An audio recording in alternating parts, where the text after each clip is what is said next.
Hello, everyone. This is Robert Landau, Live Life Well TV host with another episode of Health and Wellness Tips. She is back, and not a moment too soon. It is my pleasure to welcome once again, because this is the third episode of Health and Wellness. She is gracing her presence with. It is the one and only Maryanne Murphy. She is the Community Engagement Manager for a wonderful company called Dispatch Health that does a heck of a lot of work with RCM. Welcome back, Maryanne. Oh, thank you so much. Gosh, if I could be as animated as you are, I would be winning in life. Let me just tell you, your energy is just, say thank you. Oh my goodness, thank you for that. And you know what the scary thing is? Here's a real scary true fact. I don't drink coffee. Can you imagine if I drank coffee every morning, how I'd be? I probably wouldn't even be in the picture. My head would be in the, yes. My head would be up in the sky somewhere. Oh my gosh, I don't know how you do it without coffee. Oh I know, it's scary. I'm the type of person in the morning people want to hit with their pillow. You know? Never, not you. But anyway, welcome back. And before we get into the heart of today's episode, which has everything to do with sleep, Maryanne, tell us just ever so briefly about Dispatch Health for those that don't know. Yeah, of course. So Dispatch Health is an urgent and acute care model, and we actually send a nurse practitioner along with an EMT to the home and treat for acute and urgent care needs, i.e. things that are not life-threatening. We're open 8 a.m. to 10 p.m. 7 days a week, including the holidays, and our goal is to get to patients in 2 hours or under. And again, being able to treat patients and residents and individuals in the comfort of their own home is a wonderful, wonderful process. And especially right now with COVID-19, being able to have that care in your home is a wonderful experience. And I personally utilize Dispatch Health for myself and my loved ones. I've got a 5-year-old here at home. And whenever we can't get into our primary care physician or it's the weekend, and we have an urgent care need, I call Dispatch Health, and they are phenomenal. They come right away, and we take most major insurances. I love that concept because it's something that everybody can use, and it probably saves a lot of time and money if you're thinking you have to go to the emergency room for something, but when you're diagnosed at the emergency room, you didn't really have to go to the emergency room. So instead of that, and for other medical issues that you may feel are apparent, to have somebody visit your home or your apartment in an RCM community is a great service to provide, particularly, as you said, in these days of COVID. Why leave and go to an emergency room type situation if you don't have to? So true. And we'll triage over the phone. So whenever you make a care request from our number, you'll always get a live person between the hours of 8 and 10. And before we assign a team member, our teams to come out to you guys, we go through a process to make sure what you're experiencing is not time sensitive or life threatening. We'll never assign a clinical team to an individual if what they're experiencing really needs to be seen in the ER. So if you're on that fence too, of whether you should go to the ER or stay at home and have us come out, we'll go through that process with you to make sure we're making the appropriate call in requesting care. That's also a really great process too. So like you said, you go to the ER and then you realize, I didn't need to be here. And now you're stuck there and you're only getting maybe those 15 minutes of fame with a nurse practitioner. Whereas when we come out, we spend about 45 to 55 minutes with each patient. So pretty cool, pretty cool concept. Wish I'd come up with it, but unfortunately I didn't. These great, brilliant brains from Denver, Colorado, an ER physician and physician assistants created Dispatch Health, and just a very wonderful organic company that I'm so proud to work for. That's great, and I'm glad you guys are around, and I know a lot of RCM residents in RCM communities are very thankful for the services Dispatch Health provides as well. By the way, let me remind and inform our watchers that we will have contact information at the end of this episode of Health and Wellness Tips for you to get in contact with Dispatch Health if you'd like to get more information or you need their services. And speaking of health, yes. speaking of 45 to 50 minutes, 45 to 50 minutes that you just said, that's sometimes how much sleep I get. And I know that sleep has been covered in this series before, but to tell you the truth, we could do a 10-part series on sleep. One day we just might, because there is a lot of information to share. And even if it means sharing some of the basics once again, I think it's very important to hear again. So I'll let you start, Maryanne, where you want to start, because there's a lot to talk about.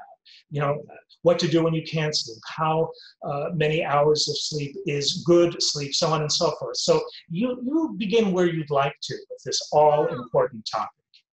Gosh, well, sleep is such an important, you know, daily, you know, activity, not daily, but nightly activity, if you will. And it's so important for our bodies to function appropriately each day. And the question that, you know, you find, or, you know, that we get a lot is, how many hours is considered a good night's sleep? And as we know, especially as adults, that varies. It could be anywhere from 4 to 8 hours of sleep. Personally, maybe it's just because I have a 5-year-old running around and I get up in the middle of the night. Mine's about 8.5 hours of sleep a night, but everybody varies. I know individuals that function on 4 hours of sleep, or, you know, Robert over here, 45 minutes, and, you know, he's up like a hummingbird. But most average adults, between 6 to 8 hours of sleep is a healthy amount of sleep. So that's really what you consider a good night's sleep. And the other part of a good night's sleep is consistent sleep, because you have the REM cycle. And that's where you kind of get into a deeper sleep and your body actually relaxes more.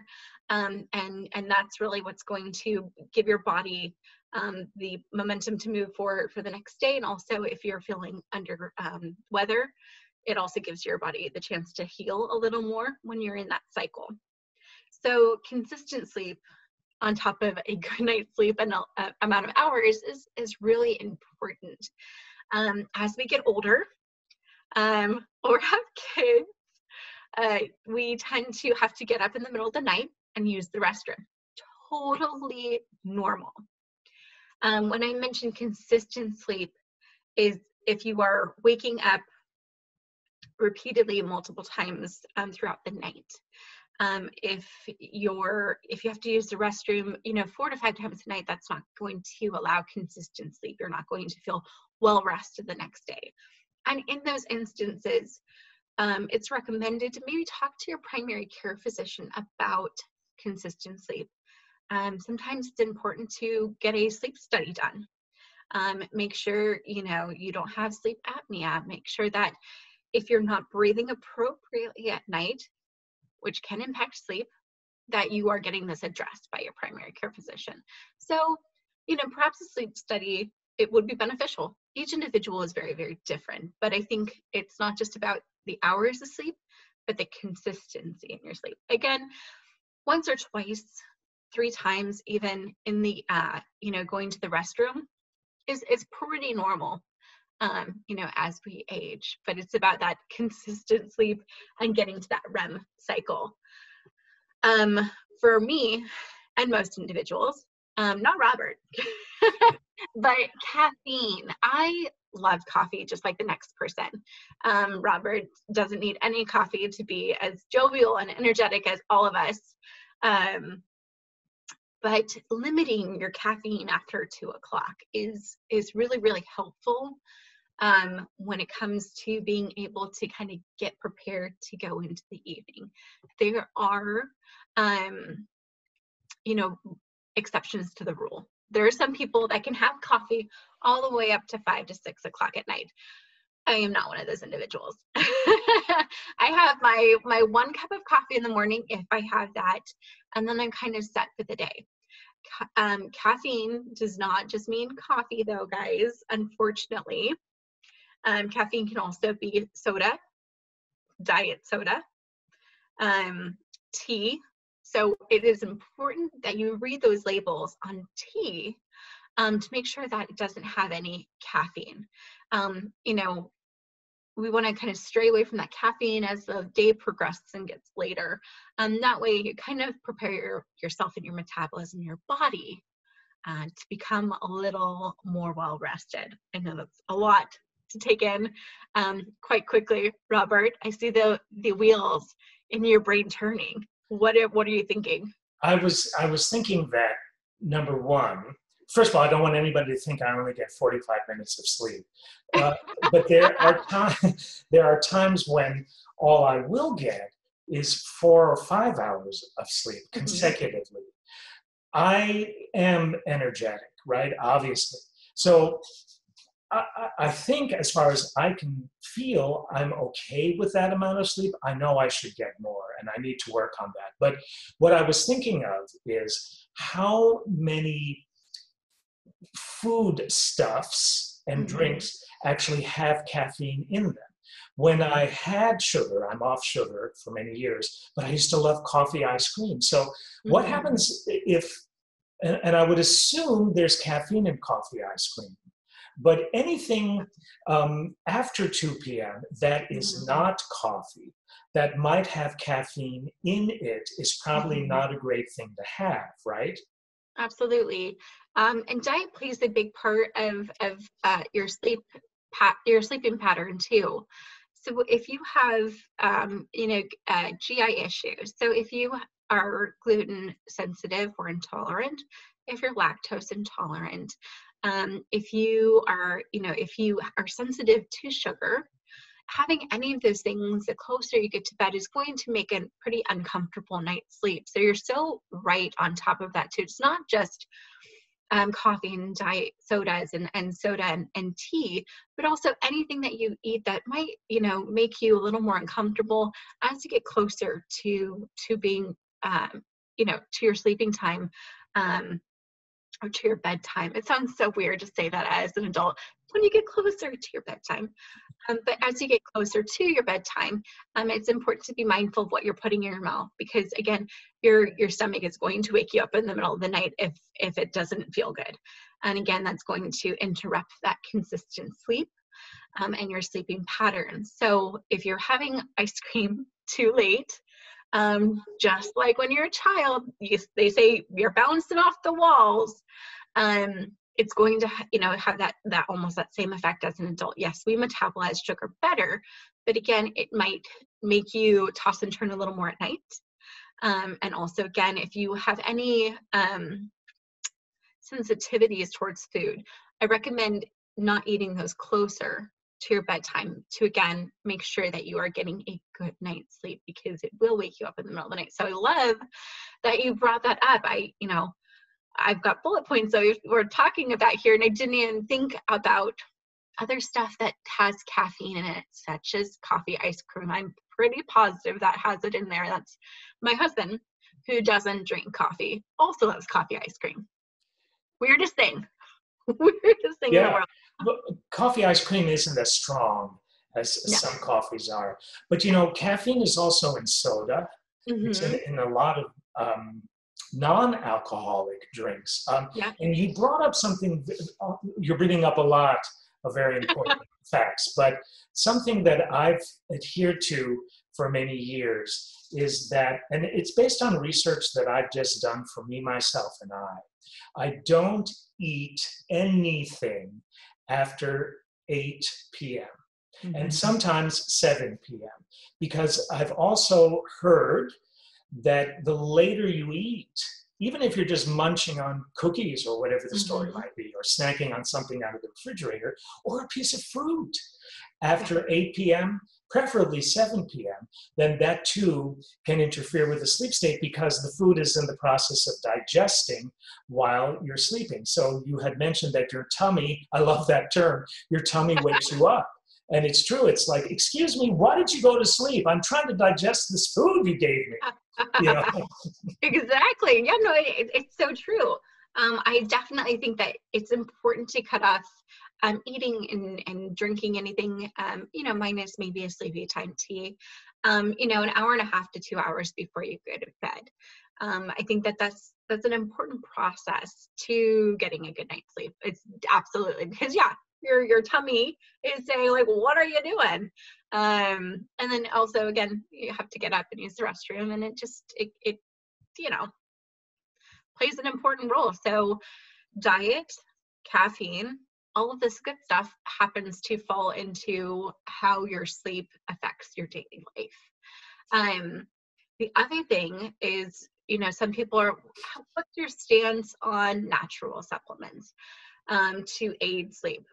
I always suggest go back to the check with your physician, because what's right for Joe Schmo might not be right for Jane. So I always recommend check with your doctor. You must check with your doctor first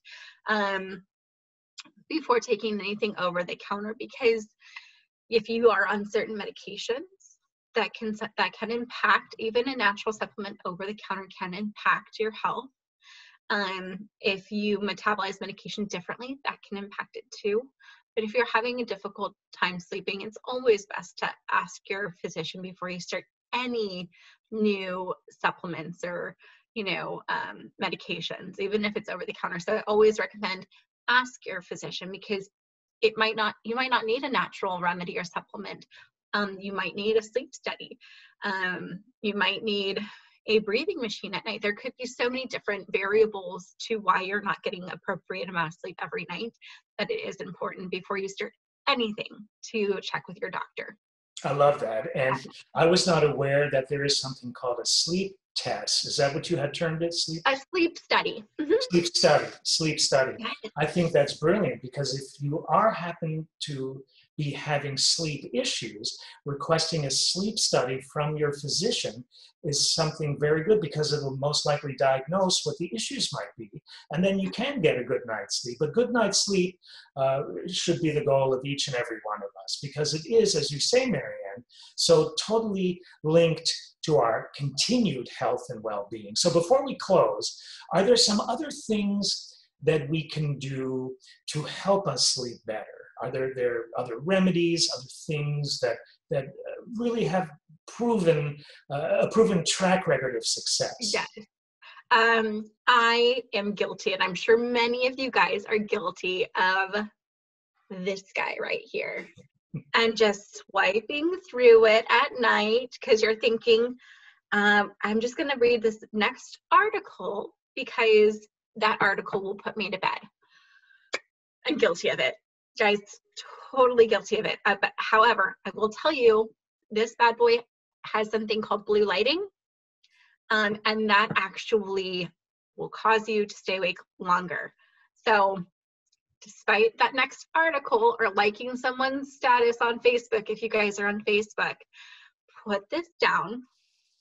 Before you do that, I personally like to put on a meditation music or some soft jazz before I go to bed.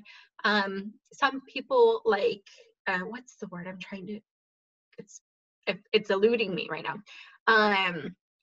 White noise. And are you thinking of ambient?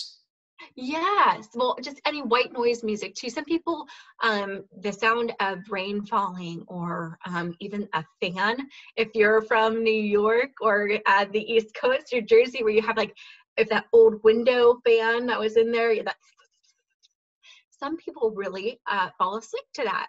So put that on, then put your phone down, and make a ritual and a routine of doing that. And that consistency will help you get better sleep at night. But again, if you have to read something light that's actually paperback and not something that's electronic. So find a good light reading book, whatever that may be. I tend to try to stay away from anything that's going to upset you emotionally or mentally, or cause you to keep thinking about it. You want to have something that's gonna turn your brain off, if you will. Our brains are never off, but something that's actually going to put us into a more tranquil mindset. So something light.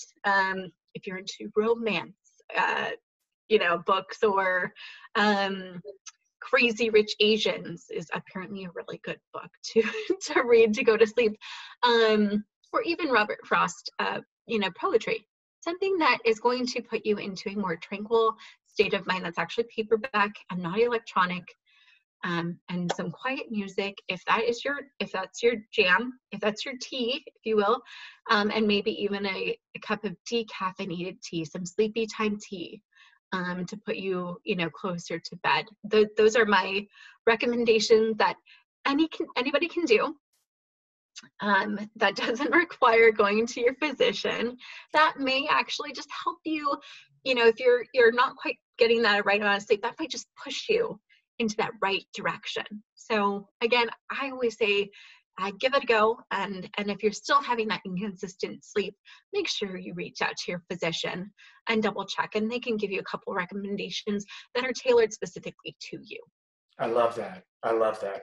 I will add one thing that I used to do that would keep me up all night, that I refuse to do any longer. And I don't know if it has blue light or not, but it should, because of the effects that it has. And that is, do not watch TV before you go to sleep. I think of how many, I think of how many RCM residents and how many people across America have a TV in their bedroom, and how many of those that have a TV in their bedroom actually watch the news before they go to sleep. And that's just not a good way, a good energy to end the day. You were mentioning about meditation, praying, meditating before you kind of get into that sleep state, before you kind of get lulled off to sleep and carried off to it, is a better way to end each and every day. And by the way, the very next episode, folks, of Health and Wellness Tips will be on easy meditation for seniors. I have been teaching meditation for many years, and if you haven't tried it to help you sleep better or to also help you feel more at peace, it's so much easier than your mind might cause you to think. So that'll be the next episode. But for this episode, I want to thank you, Maryanne. These are very actually easy to follow tips that you've shared, but extremely important ones, because if the watcher just chooses to introduce one or two of the things that you've mentioned during this episode into their lives, wow, the results will be far-reaching. Sometimes the smallest steps forward create the biggest waves of change, and in this case, a sounder sleep state. So any closing remarks, Maryanne, before we take our leave of you? Oh, no, I think you summed that up perfectly. I couldn't have asked for a better summary. I agreed. 120% agreed. There you go. Yeah. A better way to living a better life is taking baby steps. So whether that's just walking a little extra day or taking one tip to get a better good night's sleep, change happens one baby step at a time. So never feel that you cannot accomplish something. It's very, very minute and small, but it will become bigger and bigger as you progress. So never give up and just take it one little baby step at a time. Yeah, and that works for our topic of better sleep, but it also works for a better life. So thank you so much, Maryanne. Maryanne is the Community Engagement Manager for a company by the name of Dispatch Health. Their stats will be on the screen right after we say goodbye to you. And thank you again, Maryanne Murphy. This has been wonderfully informative as always. This has been Robert Landau, Live Life Well TV host. Sleep better. Take care, everyone.